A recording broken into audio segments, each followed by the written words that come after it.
Welcome to the live talk on design, media and creative arts in Atlantic Technological University. My name is Margaret Mulchrone and I will be your host for this live talk today. Today I'm joined by Dr. Gavin Murphy, who's lecturer in art, history and critical theory in ATU Galway, Rhona Trench, lecturer in performing arts, and Jill Beardsworth, who is a graduate of the MA in creative practice at ATU Galway.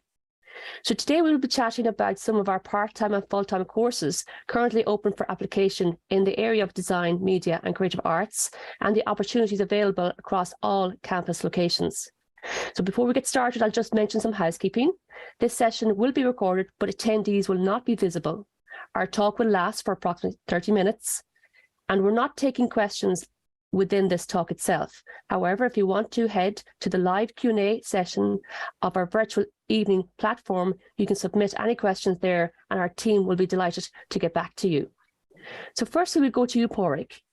There's a wealth of creative courses available to help upskill in disciplines such as AR and VR, but we'll focus our discussion maybe on the MA in User Experience Design in Applied Innovation, which is available as a full-time or part-time programme in ATU Donegal.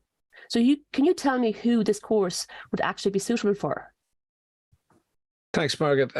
Our student intake's quite diverse, actually. So we've anything from recent graduates coming through from design backgrounds like graphic design, animation, digital media, but the majority of students they're already working in the digitech sector, and they're either looking to skill up or gain promotion within the current roles or to move position within the current workplace. And a lot of people just want to know a little bit more about user experience design, and they use this course to do that. But we've got students ranging right from senior leadership positions and management positions right down to recent graduates and people that are early in their career. So while many of the students are from across Ireland and UK, we also have students from Tokyo, Rio, Berlin, and a few other places as well. So that's kind of in a nutshell. It's quite diverse. Wow, quite broad range of geographic locations in Tokyo. I'm very impressed with that one. And how do students actually learn on the course? Well, it's slightly different as far as MAs are concerned. So it's 100% online and it's a master's in a year. So there's not too many of those that you can do at the moment. So it's 1 day per week. So it's usually a Friday, 9:30 in the morning, right up to 4:30. So if you're doing it and you are working, you do need permission from your employer if you want to attend the course. And some people do that in different ways. You know, someone might work extra in the 4 days before and lead up to get the time off, or they might be specifically doing work for that company, which they're allowed time for. So we use, I suppose, as far as learning them, we would use Microsoft Teams a lot, Blackboard as well. I know the college has signed up for that, or the uni's signed up for that. Microsoft Teams tends to be used a little bit more because that's what our students are really used to. We also use software then like Miro and Figma for prototyping and sharing collaboratively because it's 100% online. So all the classes are live and they're recorded. So if you miss a class, you can always catch up on it. But the students work on individual projects as well as team projects. So you're expected to do quite a bit of work outside as well, where you're meeting with your team or your individual research. So there's a good mix over the 3 semesters. And you're actually right, their teams would be used, I suppose, as software on all our 9 campuses between Donegal, Sligo, Galway and Mayo for all of our programs. So the work-based learning project, would there be one, I suppose, for that program as well? There is, yeah. So like we've a high success rate in terms of alumni employments and promotion within the digitech sector. And that kind of area really looks favorably on that master's module, the work-based learning outcome, and it often leads to employment. So many students are working remotely as well. And there's a really strong alumni group there as well who have got to the point now where we've been running for 5 or 6 years and they're starting to employ as well. So really that's the digitech sector seems to be where it's at as far as alumni is concerned, but it's coming through that work-based learning project. That's a kind of a bolt-on to the postgrad that you can do over the summer months, which is really beneficial for the students. So with that sector booming at the moment, I suppose there's lots of kind of opportunities out there for graduates at the moment, is there? Oh, absolutely. Yeah. And we're connected very much into industry, and we have a lot of live projects that happen, anything from, module specific live projects right into placement opportunities and internships as well. And I suppose, with the full master's award, people can't commit to the full master's. Is there flexibility around the exit points? Yeah, like if you think about it, like it's really semester one from September to Christmas is at 12 weeks. You have a few weeks either side of that and breaks in between. But it's really two 12-week semesters, which will take you right up to postgrad diploma. So by the time you get to May, you could exit at that point with postgrad, or if you decide and the time is right to have a work-based learning project, you can go on and do the 30-credit top-up master's module, which is useful. But if you just want to dip your toe in, and we've had students as well that just come in to do one module, and they can get the credits for that as well if they want to come back the following year and continue on. So there's that option too. And that's actually very attractive, the single module approach, just to get a taster and then progress from that. That's brilliant. Thank you very much, Padraic. I'll move on now to Dr. Gavin Murphy, who's Programme Chair on the MA in Creative Practice in ATU Galway. Gavin, would you mind talking a little bit about the course and who is it suitable for? Hello, Margaret. Yes, I'm Programme Chair for the MA in Creative Practice, and generally, it's suitable for artists of all shapes, sizes, and types. So multimedia artists, painters, printmakers, sculptors, ceramicists, socially engaged artists. We would also widen out to include animators, graphic designers, filmmakers, both fiction and non-fiction. So it's a very wide-ranging course, and that in a way, that's one of our selling points, is that we try and embrace as many different disciplines within the creative sector that we would have expertise for. So the kind of student that we're kind of that has come on the course and who we attract are generally students who are looking for time and space to do their own thing, that they haven't always had that opportunity. They might be out in the workplace and so forth.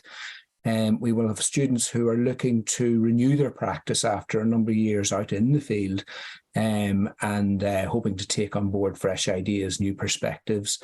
And in many ways, the kind of student that we've enjoyed are those that have come in and have engaged with very much lively discussions, and are looking for possibilities of cross-fertilization of practices across different fields. One of the ways we kind of sell the course is that we have a very broad intake, both geographically, so we've had students from Chile, we've had students from Mumbai, we've had a number of Palestinian students over the years, and that has added to the mix of different disciplines and different perspectives. And really our kind of attitude really is put people into the pot and see what happens. And it's been quite exciting over the years.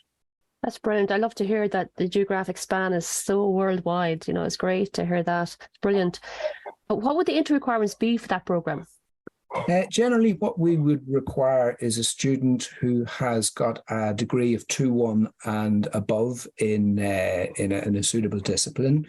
Now, that said, we've had a number of students who over the years have maybe done a diploma, because that's what was available at the time. So generally mature students coming our direction might have a diploma. And if that's the case, then we encourage them to go down what's called the RPL route, the recognition of prior learning. And that's where they construct a portfolio of the practices that they've been doing since they finished college, but also in terms of work experience and so forth. And we use that as the basis of a discussion to see if they're suitable for the course. And that's a very good point. You mentioned the RPL, because there's a website. I just want to give the link out now to the audience. It's myexperience.ie if you want to get more details on recognition of prior learning and how that format works. So just to pick one or two modules on the programme, can you talk a little bit about one or two of them? Okay, well, what I'll do is I'll focus on one. I'll focus on what's called the research project, which is 60 credits of the 90 credit MA. And that's broken elements. The first is the research project, which is the studio-based practice. So it is essentially what the student is coming on board to do, is to develop a project to fruition, where at the end of the year they will either have an exhibition or a screening. And that would be 2/3 of the research project, where they're going to be studio-based and develop that practical element to their work. The second strand, which is 1/3 of the module, is a written element, and that is a supplement to their practice, and that will involve looking at some of the key themes and ideas at the heart of their practice. It will be looking at comparable practices, so who are the best working examples in the cultural field that we need to know about. And then finally, it's a discussion on their own practice as well. And as I say, that's a supplement to the major project, which they'll develop over the course of the year. Brilliant. That sounds brilliant. And that exhibition, is it like an online exhibition or on campus? It's on campus. In previous years, we've had it in the Connacht Print Works. We've had in the Connacht Tribune. In more recent years, we've had it within the college in September, usually the second, third week of September.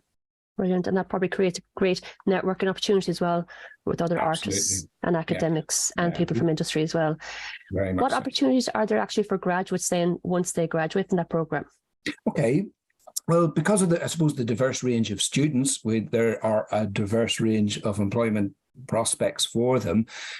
So generally, if they're a practicing artist, they're looking to professionalize that and use the MA as a springboard for further exhibitions. It also offers opportunities to move into curation, into socially engaged projects, as well as a level 9 qualification generally is a good route into teaching, into lecturing.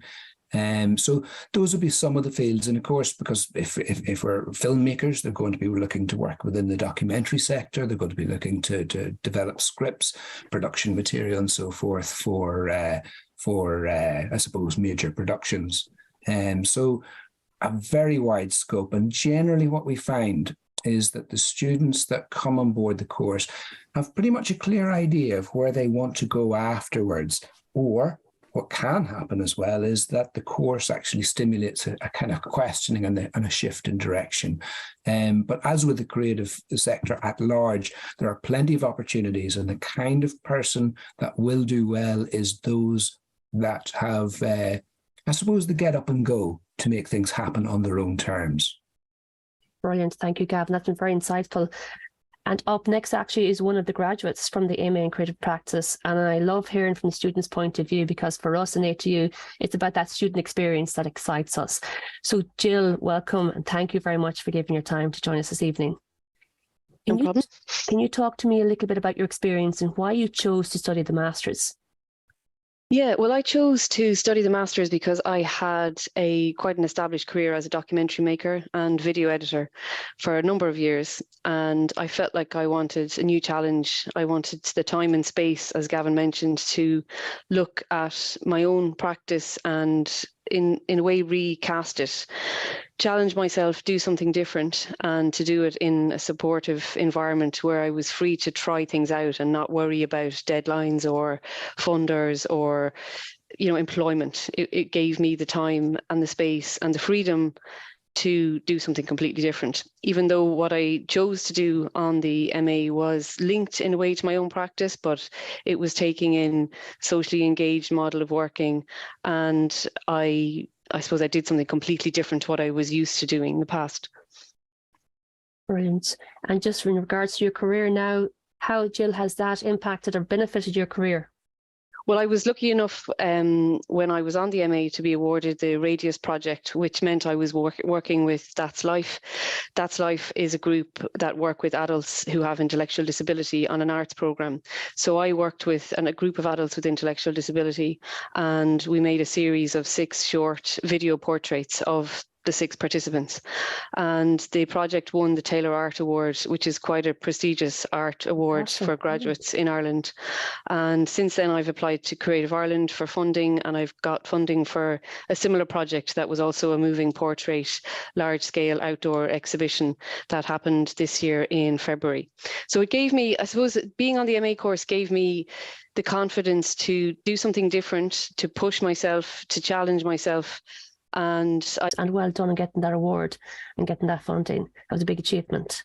Thanks. And just in relation to, I suppose, somebody who's thinking about, going and doing the course, what would you recommend? What advice would you give to anybody thinking of doing the course? I think one of the most important things is to go into it with a curious mind and with an openness to encounter other opinions, to encounter interesting conversations around art practice, and to really be enthusiastic about making a piece of work. The other thing actually I'd advise is that if you decide to give a year of your life to an MA program like this, I would encourage people to really give themselves to it, because it's a very special time where you're really nurtured in ATU by the lecturing staff there to question your practice and to develop your practice. And if people are thinking of doing it, I would say just dedicate yourself to it and really absorb that that time and the critical feedback that you can get from both your peers and from the lecturing staff. And that's very important as well, because you have to give time to it. And sometimes people are thinking, well, I won't, is the time right? You know, I'm too busy, you know, and if we want something to achieve our goals, sometimes we have to make sacrifices and make the time. I mentioned earlier in a panel discussion that I myself went back to do a master's after being out 20 years for my degree. And I have 4 kids and I work full time. So my mission was get up at 5 o'clock, work for 2 hours on my thesis, and that was it. Had it done in a year. So if you have a goal for the audience listening, there's no right time. So just get on board and have a look at what we have to offer at atu.ie. /flexible. Thank you very much, Jill, for giving the time to us today. Yeah, you're welcome. Next up, we have Rhona Trench. Thank you, Rhona, is from ATU Sligo, and you lecture on the MA in Creative Practice. And we're delighted to have you. Thank you so much, Rhona, for coming with us today. Thanks, Margaret. Thank you. We have a lot to talk about now, Rhona, because we do. A lot. You have many talents. So can you talk a little bit about the disciplines you cover? Yeah, well, just to say, first of all, it's a 90 credit course. And it covers probably it really is a 1.5 year course.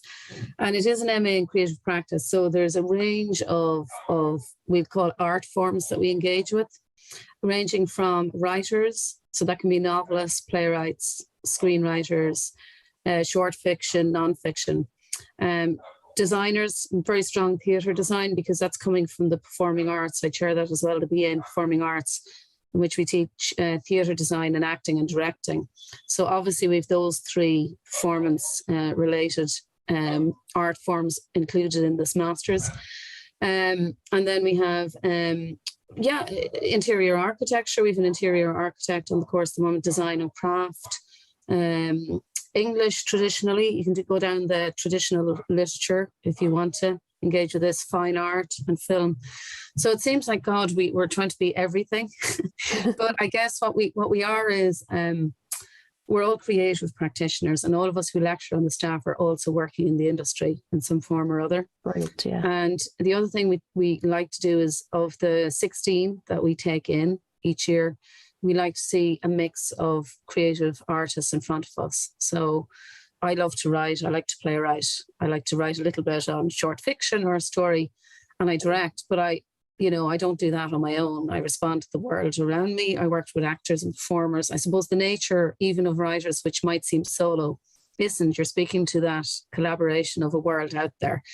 And I suppose the philosophy of the course was written with that in mind. And then the lecturing staff are all from different disciplines as well. We co-teach, we team supervise.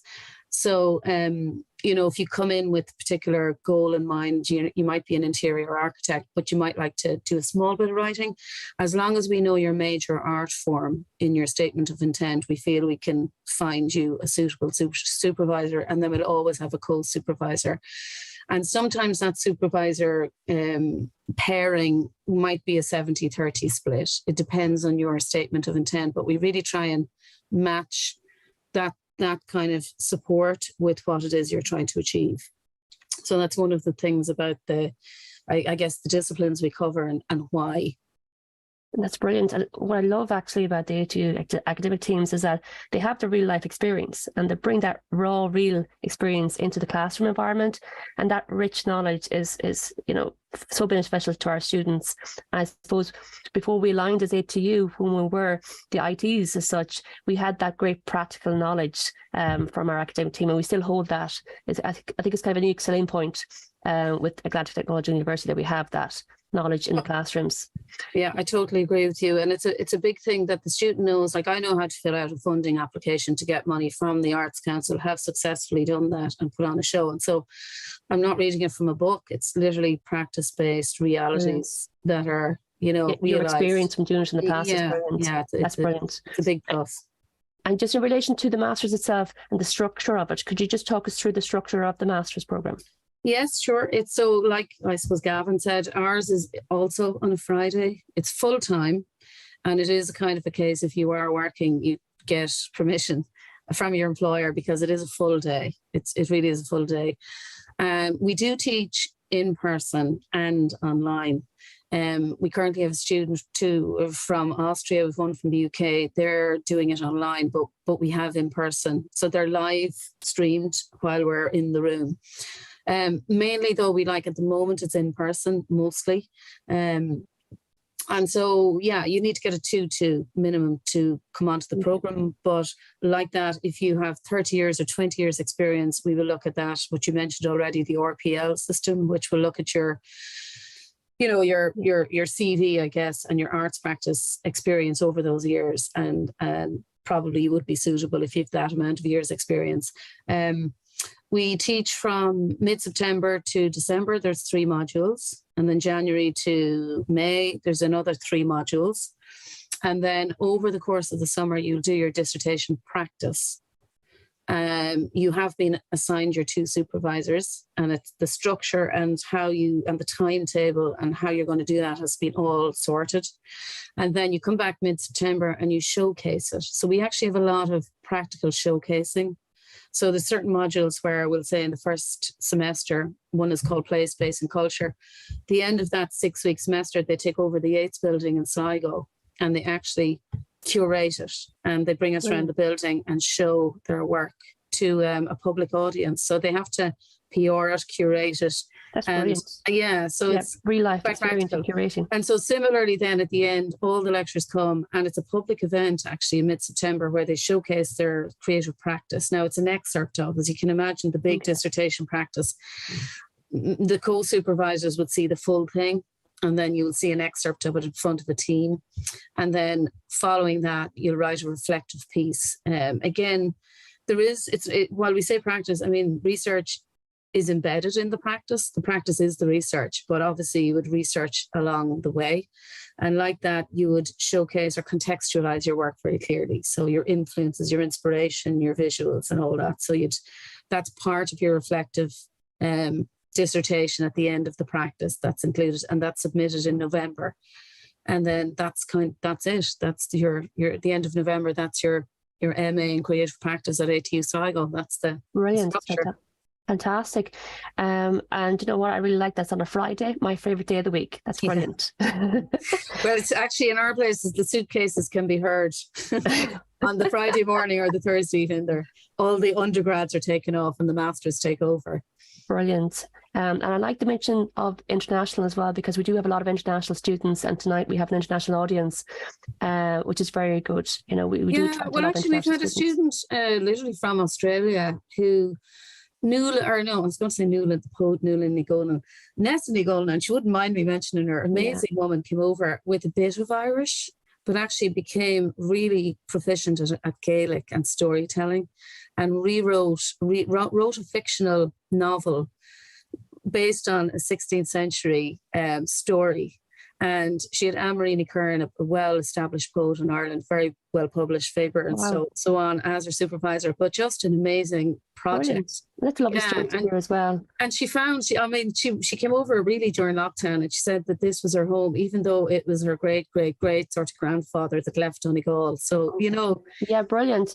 But just double checking, like Irish is not a requirement, is it, for the no, not at all. But do you know what? It wasn't at all and isn't at all. But what we did, brilliant. But lovely to have it. Yeah, well, the thing is with that, we thought we will find you, if we can at all, and we find your project interesting, we will find you a supervisor, so we can go out to find those areas of expertise so we can cover it. I mean, it would be unfair to take somebody from Australia if we couldn't be of any value to them and what they were trying to achieve. But actually it worked very well in this instance, yeah. And just in relation, I suppose, to supports available to anyone seeking to study part-time, what supports would you have in ATU? Yeah, well, I suppose, like in the first, we're only in our 4th year, but in the first 3 years, of course, there was funding available, and now that's not. I mean, you may be still entitled to return to education, SUSI funding, anyway, if you've never done a master's before. The other thing is just in terms of time, the only thing I would say from September to December, if you have to follow those 3 modules with everybody else. in that first semester. And then after that, you can take up to 5 years to finish the rest of the masters. Okay. You know, that's the part, but you do have to follow the first 3, which is, I'll just, because I know the modules off by heart. In the first semester, we have a module called Place, Space and Culture. So you would do that. And then the other one is the creative practice research methods, which you would do. And they're not running concurrently. We actually teach the first one in 6 weeks. That's done. And then we do the next one in another 6, and that's done. And the last one is Introduction to Dissertation, where you would be assigned your supervisors. And that's more a one-to-one. And once that's all set up, you are clear, if you like, then to follow the part-time route, if you want. And then just in terms of supports, there's always, you know, you're allowed audit or any undergrad modules. You know, the way you might want to refresh or develop new skills or refresh your crafts or your technique. If we know, and with permission with the lecturers at the undergrad, we seek that these students can audit those courses just to sit in on them and refresh, given that if they're not working, we're only on a Friday. So they've the rest of the week to sit in and become a real student. Brilliant, brilliant. So what kind of projects do the students get involved in? Yeah, we've had we've had really interesting ones. I mean, I'm just thinking of at the moment. There's a student interested in funeral traditions and funerary traditions in the Northwest that have died out. And so she's excavating and interviewing people about the relationship. It might sound very grim with the wake, and not what we know about wakes. It's excavating, you know, old stuff about wakes that are still in tradition here, or burial. Different counties, and even within a county, different places have different traditions. So that's one example. I mean, there's another one. There was a woman, she a past graduate of ours from Boyle. She loved the landscape, and the topography of the land was all literally dotted in, as we know, pagan and sacred sites. And she was making pottery responding to the sites. And she worked with a writer as well. They made a beautiful project, which again, I mentioned that they presented in the Yates building in November. And it was just, the poet wrote on tablets that she had made, and that was dug from the soil. It was just lovely, an interdisciplinary project, that kind of stuff. Yeah, and they're very hands-on. It's lovely to hear the practical aspect to that as well. Thank you so much, Rhona, for your contribution this evening. So tonight, guys, you got a little snapshot of the range of design, media and creative art programs we have on offer at ATU. Our courses range from creative practice, art and fine art, painting, retail management, UX design and applied innovation. And if you want to have a look in more detail, you can look at atu.ie/flexible. Our September start programs are all up there and available to look at. So thanks to Padraic, Gavin, Jill and Rhona for being our panelists this evening. You're wonderful. Thank you very much, guys. Thanks, Margaret. Thanks, Margaret. You had lots of really good information shared there, so we really appreciate you taking the time. But for you audience out there, if you want to watch it back again, we'll actually upload this video to the live talk in our virtual Open Evening webpage for you to watch again. So if you have any questions regarding this talk or any of the courses we have on offer, do head over to the Ask a Question section, and our team are available for another few minutes to finish up around 9 o'clock. And thank you all for joining, and I wish you all a very good night.